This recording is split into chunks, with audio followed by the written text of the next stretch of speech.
Alright mga amigos, updated news about Super Middleweight Championship sa pagitan ni Canelo Alvarez at Edgar Berlanga.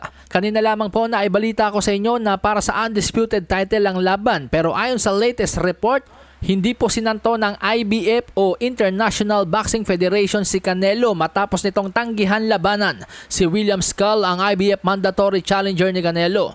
Ang buong akala ng lahat ay lusot si Canelo or bibigyan ng VIP treatment ng IBF si Canelo, pero sa halip, pinakitaan ng pangil ng IBF si Canelo at nanindigan sa kanilang batas. At dahil po dyan mga amigos, hindi na po undisputed ang paglalabanan ni Saul Canelo Alvarez at Edgar Berlanga sa darating na September 14. Pero ganun pa man, nakataya pa rin ang WBC, WBA, WBO at Ring Magazine belts sa laban. Si Canelo Alvarez na po ang ikatlong boxing star na hindi sinanto ng IBF. Matatandaang si Terence Crawford ay tinanggalan agad-agad ng IBF belt noong tumanggi itong dumepensa kay Jaron Ennis.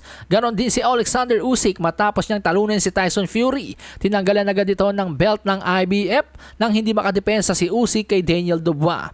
Anyway, dahil po sa pagtanggal ng IBF belt kay Canelo Alvarez, ayon sa report, ipag-uutos ng IBF ang sagupaang William Skull at Vladimir Shishkin para sa vacant IBF Super Middleweight title.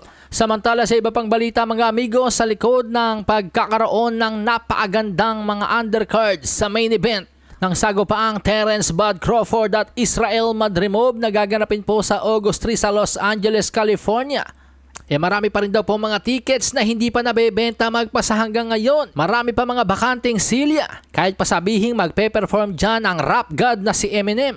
Nagbaba na nga daw po ng presyo ang ilang mga tickets kung saan may mga discount na nga daw po. Isa sa mga sinisilip na dahilan kaya't hindi mabenta ang laban, ito ay dahil ang makakalaban ni Terence Crawford ay hindi naman masyadong kilala.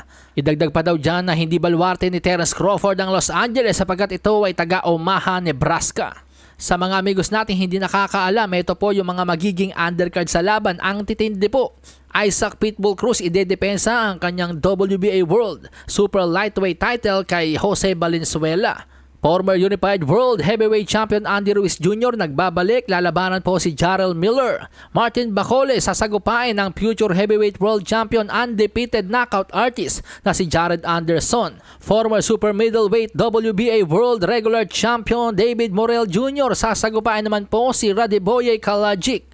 Former Olympic gold medalist Andy Cruz sasagupain si Antonio Moran. Pero ang pinakasayang po dito mga amigos ay dahil hindi natuloy yung sagupaan ni Tim Tszyu at Virgil Ortiz Jr. nakasama rin sana sa undercard nitong sagupaan ni Crawford at Israel Madrimov. Pero sa August 3 pa naman po ang laban, marami pang pwedeng mangyari. Tingnan natin kung kayang punuin ni Crawford ang BMO Stadium na may kapasidad na 22,000. Malasahin ang baraha, patunayan mo sa'kin ha. Sino man ang mabunot na kalaban, di ka tatakbo ha.